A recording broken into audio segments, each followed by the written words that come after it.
प्रयोजन प्रकट करने का अपराध मुझसे क्यों करवाते हैं भोलेनाथ? मेरी तो इच्छा मात्र यही है भगवान कि मेरे पूर्वजों का उद्धार करने के पश्चात माँ गंगा धरती को उर्वरा और शस्य श्यामला बना दे, साथ ही साथ पापियों का भी उद्धार करे प्रभु। ऐसा ही होगा भगीरथ। इसके लिए आपको गंगाधर का रूप धारण करना होगा भगवान। माँ गंगा को पृथ्वी पर स्थिर करने के लिए आप उन्हें अपनी जटाओं में धारण करेंगे, तभी मेरे पूर्वजों के उद्धार के कार्य को गति प्राप्त होगी प्रभु। प्रतीत ऐसा होता है कि पूर्वजों के उद्धार से अधिक तुम मानव जाति के कल्याण के लिए चिंतित हो। ऋषि मुनियों की वाणी से यही सत्य ग्रहण कर सका हूं भगवान कि अपने कल्याण की कामना हो तो जगत के कल्याण की कामना करो। शाश्वत सत्य भी यही है। तो हे कल्याण करता भोलेनाथ, मेरा और जगत का कल्याण करो प्रभु, कल्याण करो। संपूर्ण जगत के प्रति शुभ और सद्भावना रखने वाले का कल्याण अवश्य होता है भगीरथ। हम गंगा के वेग को स्थिर करके उसके पावन जल से तुम्हारे पूर्वजों का उद्धार कराएंगे। पतितों का पाप हरने के कारण गंगा पतित पावन कहलाएगी। उनकी कृपा होगी तो अवश्य ऐसा ही होगा प्रभु। मुझे आपकी कृपा और आशीर्वाद तो प्राप्त हो ही गया है। अब माँ गंगा से निवेदन कर उन्हें भी मना लूंगा प्रभु, उन्हें भी मना लूंगा। इस हेतु ब्रह्मा जी प्रयत्न कर रहे हैं। श्री हरि विष्णु से चर्चा के पश्चात उन्होंने गंगा को इस कल्याणकारी कार्य हेतु बुलाया है। तुम निश्चिंत रहो भगीरथ। प्रभु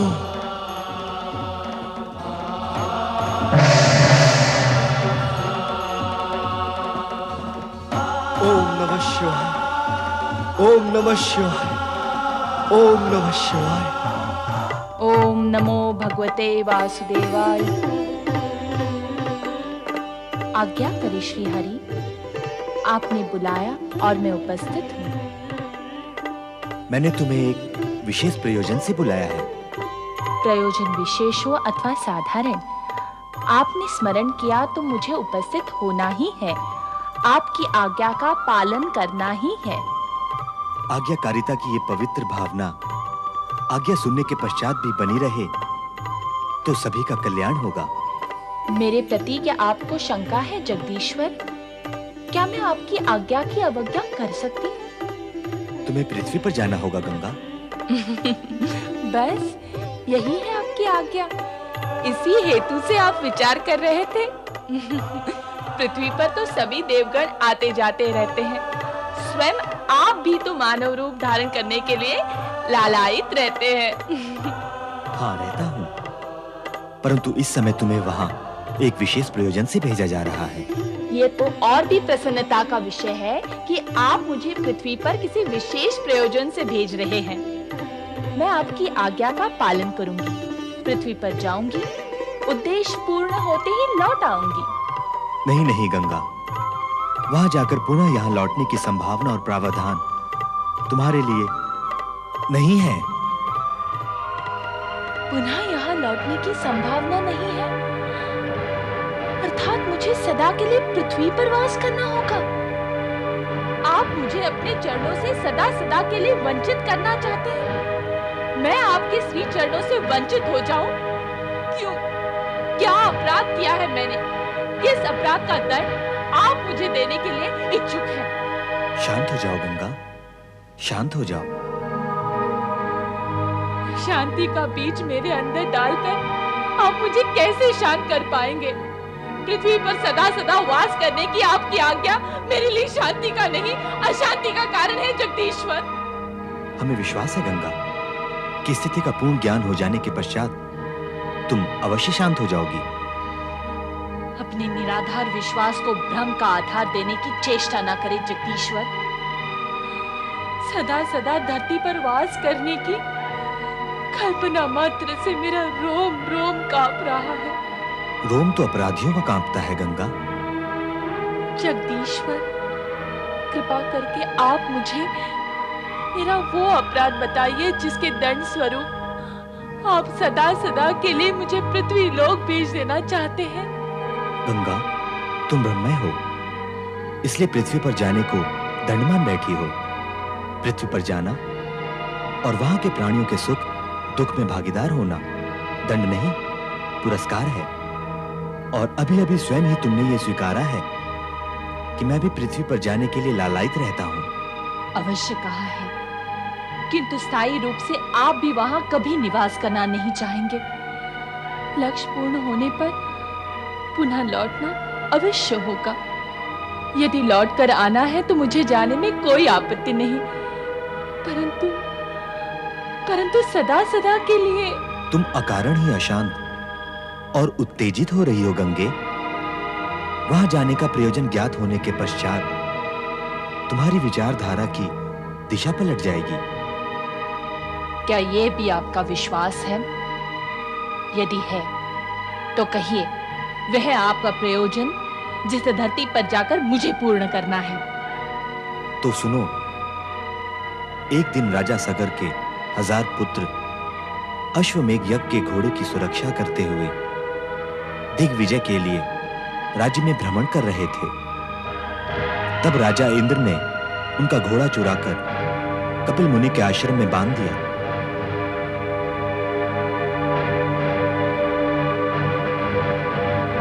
यहाँ तो अश्वमेघ यज्ञ का घोड़ा कहीं दिखाई भी नहीं देता। अरे ये तो किसी ऋषि मुनि का आश्रम लगता है। हमारा अश्व आश्रम में क्यों आएगा? हमें पता है कि आश्रम है। अश्व का कैसे ज्ञान होगा कि आश्रम है? वो तो कहीं भी जा सकता है। चलो आओ और कहीं ढूंढते हैं। चलो चलो चलो। हाँ चलो। वो देखो, सामने मुनि बैठे हुए हैं, तप और ध्यान में डूबे हुए। चलो चलकर उनसे पूछते हैं अश्व के विषय में। मुनिवर, आपने हमारे अश्वमेघ यज्ञ का घोड़ा देखा है? मुनि श्रेष्ठ, हम सगर पुत्र हैं। हमारे महाराज राजा सगर ने अश्वमेघ यज्ञ का आयोजन किया है। क्या आपने हमारा अश्व देखा है? ऋषि मुनि ऐसे अहंकारी होते हैं क्या? ये कैसे मुनि हैं जो हमारी बात सुनते ही नहीं? ये हमारा घोर अपमान है। यदि ये मुनि हैं, तो हम भी राजा सगर के पुत्र हैं। हमारी भी कोई प्रतिष्ठा है।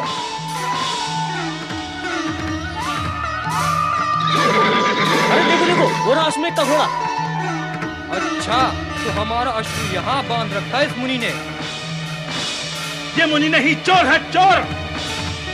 ये ठग है, ठग। मुनि का ढोंग रचाकर ये चोर यहाँ ऐसे बैठा है जैसे पकड़ में नहीं आएगा। ये चोर है, ठग है, ढोंगी है। इस दुष्ट को दंड मिलना ही चाहिए।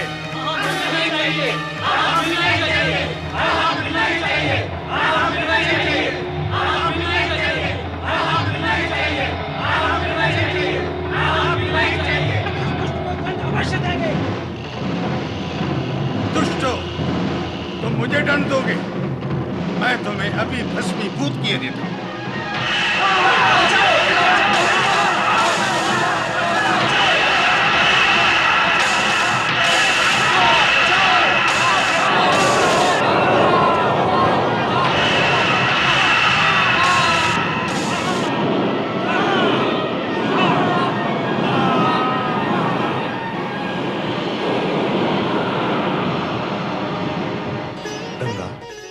ये एक अत्यंत दुखदायी प्रश्न है कि राजा सगर ने अपने पुत्रों के उद्धार के लिए तपस्या करने का निश्चय किया और अपने पौत्र अंशुमान को यह आदेश दिया कि जब तक मां गंगा पृथ्वी पर प्रकट होकर हमारे पौत्रों का उद्धार न करें, तब तक ये तपस्या का कार्यक्रम चलता रहेगा। राजा सगर ने दिया ये आदेश? हाँ, तुम्हारी तपस्या में सगर, अंशुमान और राजा दिलीप ने भी इस कठिन कार्य में अपने प्राण समर्पित कर दिए। पितामह का आदेश और पूर्वजों का उद्धार करने के लिए भगीरथ ने अपनी कठोर तपस्या का प्रयत्न त्यागा नहीं। श्राप देने के पश्चात यही एक उपाय है उनके उद्धार का। समझी जगदीश्वर, समझी। भगीरथ के पूर्वजों के पाप की कालिख मुझे अपने तन से लगानी है। कुकर्म तो उन्होंने किए, उसकी पीड़ा वे भुगत रहे हैं, किंतु किस कारण आपने भगीरथ और कपिल मुनि ने ये व्यवस्था तय की कि मेरे ही स्पर्श से उनका उद्धार होगा? इसे विधि का विधान मानो गंगे। मान लेती हूँ, और इससे उनका उद्धार हो भी गया तो मेरा क्या होगा? मैं यहाँ से उज्जवल रूप लेकर जाऊं और पाप की कुरूपता लेकर लौटूं? मैं तो भूल ही गई थी आपने मेरे लिए लौटने का प्रावधान रखा ही नहीं। अपनी शक्ति और सामर्थ्य का इतना कम मूल्यांकन क्यों कर रही हो गंगा? क्या आकाशवासी गंगा की उज्ज्वलता का पक्ष इतना दुर्बल है कि पृथ्वीवासियों का पाप मिटाने से कलंकित और कुरूप हो जाएगा? उज्ज्वलता तो नष्ट होती ही है जगदीश्वर। क्या किसी का उद्धार करने से शक्ति और उज्ज्वलता नष्ट होती है? नहीं गंगा, नहीं।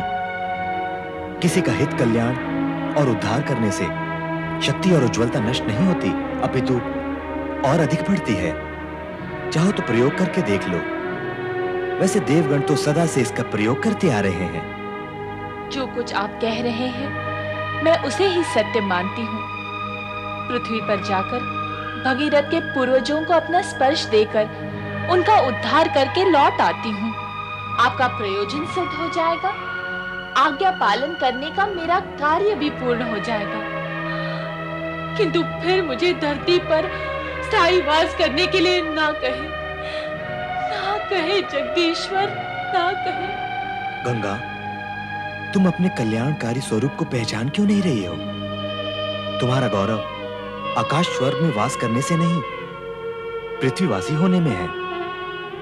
क्या पृथ्वी पर वास करने से पृथ्वी का कल्याण होगा?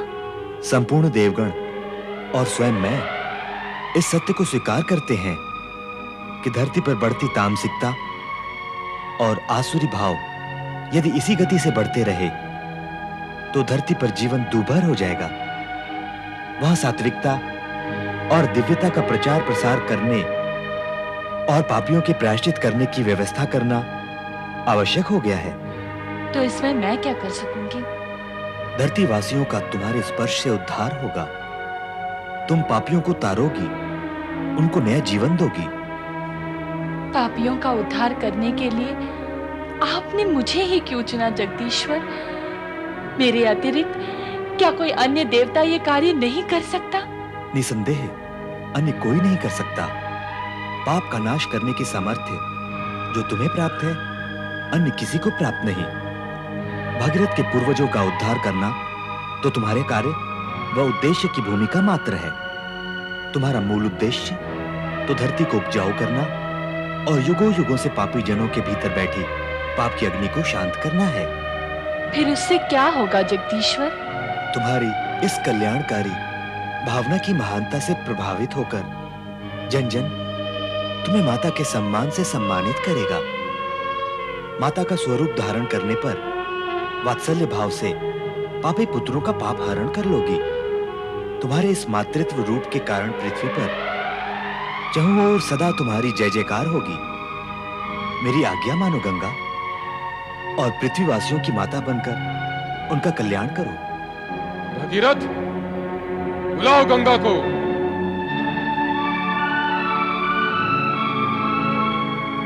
हे मां गंगे,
सुना तुमने?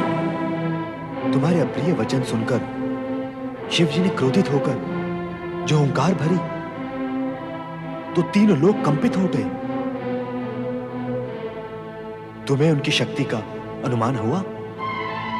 तो ये शिव जी की हुंकार थी? हाँ, शिव जी की शक्ति का मूल्यांकन नहीं किया जा सकता। वे साक्षात शक्ति हैं। तो अवश्य ही वे मेरे वेग की तीव्रता को सहन कर सकेंगे। अवश्य। मुझे पृथ्वी पर कब जाना होगा प्रभु? शुभ और कल्याणकारी कार्य में विलंब क्यों? तुम्हें तुरंत पृथ्वी की ओर प्रस्थान करना चाहिए। आज्ञा दे जगदीश्वर। गंगा! गंगा! गंगा! गंगा!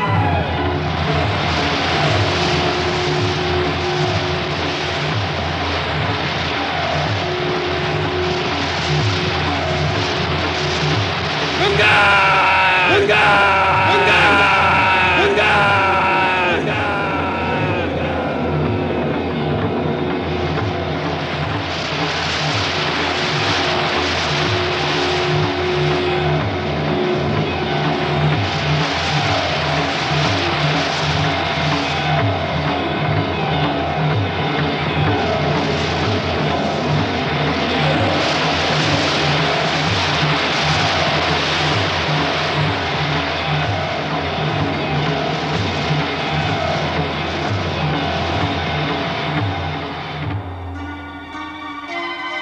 तुम्हारा ये तीव्र वेग तुम्हारे अहंकार का परिचय दे रहा है गंगा। इसे नष्ट करना ही उचित होगा। अपनी शक्ति और वेग के अभिमान में अपना उद्देश्य भी भूल गई, तो अब पड़ी रहो सदा सदा के लिए मेरी जटाओं में। अभिमान टूटे तब तक वहीं विश्राम करो। वो कैसे होगा देवेश्वर? मेरा अभिमान तो तब नष्ट होता जब मैं आपके चरणों में गिरती अथवा गिरूं। देवेश्वर, मैं तो आपके मस्तक पर विराजमान हूं। मेरे तो गर्भ में वृद्धि हुई है। ये क्या अनर्थ हो गया भोलेनाथ? ये क्या अनर्थ हो गया? आपने तो मां गंगा को अपनी जटाओं में बांध लिया। उन्हें धरती पर प्रवाहित करे प्रभु, उन्हें धरती पर प्रवाहित करे। नहीं भगीरथ नहीं, जब तक गंगा का अभिमान नहीं टूटता ये संभव नहीं। कैसा अभिमान भगवान, कैसा अभिमान? देखा नहीं तुमने? गंगा अपने प्रबल वेग और प्रवाह में हमें भी प्रवाहित करना चाहती थी। उसे अभिमान है कि जगत में कोई भी उसके प्रबल वेग के सामने टिक नहीं सकता। अभिमानी का अभिमान जगत के लिए विनाशकारी सिद्ध होता है। अतः गंगा का अभिमान टूटना अत्यंत आवश्यक है। किंतु देवादिदेव, मां गंगा जिस कार्य व उद्देश्य से पृथ्वी पर आई है उसका क्या होगा प्रभु? वे जगत का कल्याण और उद्धार कैसे करेंगी भगवान, कैसे करेंगी?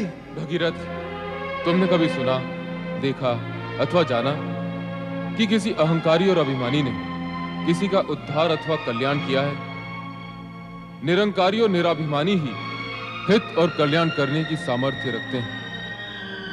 ये कार्य गंगा के वश में नहीं, वो तो अभिमानी है। पर देवाधिदेव, जब तक मां गंगा आपकी जटाओं से बाहर नहीं आ जाएंगी तब तक ये कैसे ज्ञात होगा प्रभु कि उनका अभिमान भंग हो चुका है? अधिक तर्क करने की आवश्यकता नहीं भगीरथ। शिव भगीरथ के साथ अधिक तर्क वितर्क में नहीं पड़ना चाहते थे, क्योंकि उन्हें ज्ञात था कि गंगा अभिमानी है। उसके इसी अभिमान को खंडित करने हेतु भगवान शिव ने उसे अपनी जटाओं में बांध लिया। जन कल्याण के लिए यह आवश्यक भी था, किंतु मां गंगा के पृथ्वी पर अवतरित न होने से भगीरथ के साथ साथ परमपिता ब्रह्मा भी दुविधा में घिर गए। भगीरथ का उद्देश्य असफल होता देख इस समस्या के निराकरण हेतु ब्रह्मदेव श्री हरि विष्णु के समक्ष बैकुंठ में पधारे। क्या आपको लगता है कि देवादिदेव मेरे कहने से मान जाएंगे और गंगा को मुक्त कर देंगे? मेरा विश्वास तो यही कहता है श्री हरि कि गंगा आपके चरणों से विलग होकर अहंकारी हो गई। इसी कारण शिव जी ने उसे अपनी जटाओं में बांध लिया है। आप मुस्कुरा रहे हैं? आप तो जग के सृष्टा हैं और ये सत्य भी जानते हैं कि अहंकारी न तो किसी का उद्धार कर सकते हैं और न ही किसी का कल्याण। फिर भी गंगा को उद्धार कार्य के लिए पृथ्वी पर भेजा। पृथ्वी के लिए प्रस्थान तक गंगा में किंचित मात्र भी अहंकार नहीं था, किंतु शिवजी की जटाओं में पहुंचते पहुंचते उसका अहंकार जाग उठा। मेरे चरणों में वास करने वाली गंगा क्या अभिमानी हो सकती है? जो कुछ उसने किया और जिसका वो परिणाम भुगत रही है, उससे तो यही सिद्ध होता है कि उसने कुछ नहीं किया ब्रह्मदेव। मेरे चरणों से विलग होने के पश्चात और धरती के तल पर अवतरित होने से पूर्व शिव जी के मस्तक पर विराम करने का सौभाग्य और पूर्ण लाभ उठाने के लिए ललायित थी, ताकि पृथ्वीवासियों को पवित्र कर सके। गंगाधर और गंगेश्वर से गौरवान्वित होने वाले शिव जी के नाम में अपना योगदान करने के लिए उसने अहंकारी होने की लीला रचाई है। निरंकारी होकर ही तो कल्याणकारी हो सकती है।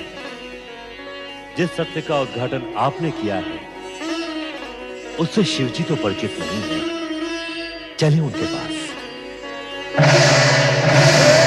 शंकर, हे भोलेनाथ, आपने तो मुझे वरदान भी दिया था और कृपादान भी, फिर अब मैं आपकी अप्रसन्नता के कारण दुविधा में क्यों हूं भगवान? मुझ पर दया करो देवादिदेव, कृपा करो। ओम नमः शिवाय। ओम नमः शिवाय।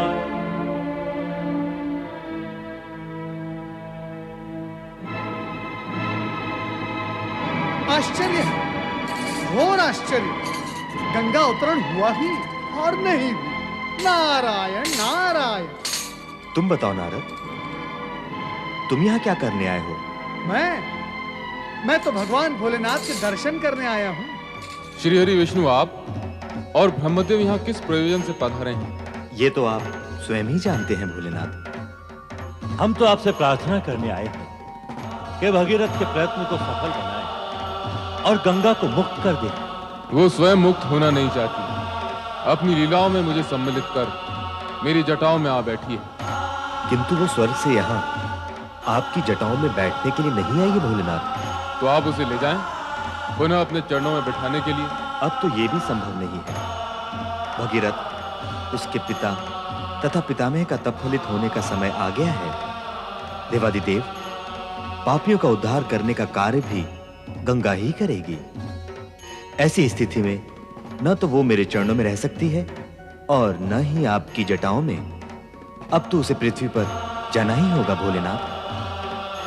कृपा करके गंगा को मुक्त कर दें देवेश्वर।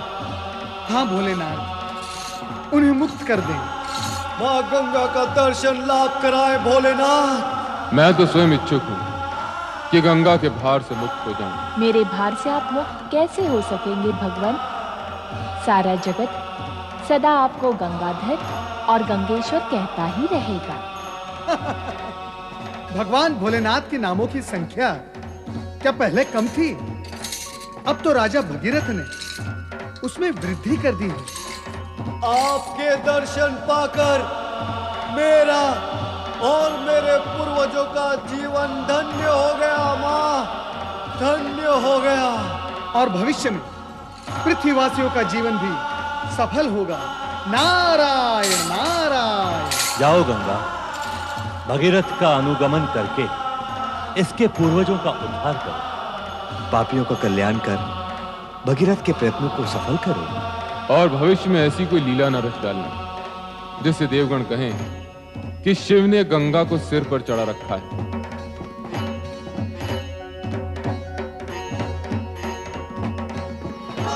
मैं तुम्हें मुक्त करता हूं।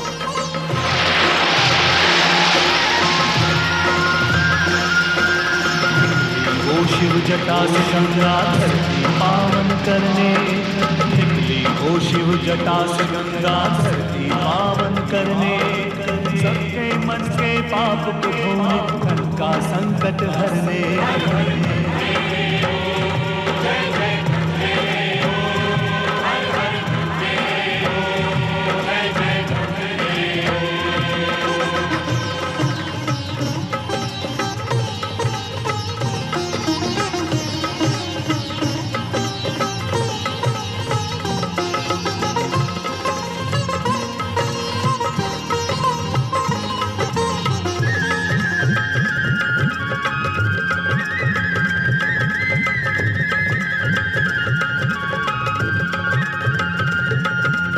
भगीरथ पूर्वज की मुक्ति तो माध्यम थी बस केवल, मूल कार्य था युगों युगों तक जग को करना निर्मल। आसुरी शक्ति बढ़ ना पाए छल को करने निश्चल, छल को करने निश्चल। हर हर गंगे ओ, जय जय गंगे ओ, हर हर गंगे ओ, जय जय गंगे ओ।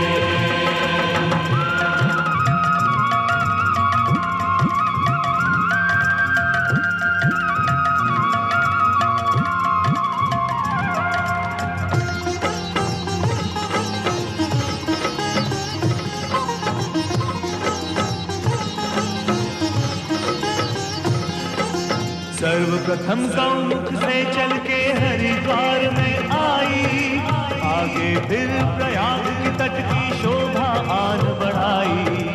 रस बरसाती वाराणसी में ये काशी कहलाई, ये काशी कहलाई। हर हर गंगे ओ, जय जय गंगे ओ, हर हर गंगे ओ, जय जय गंगे ओ।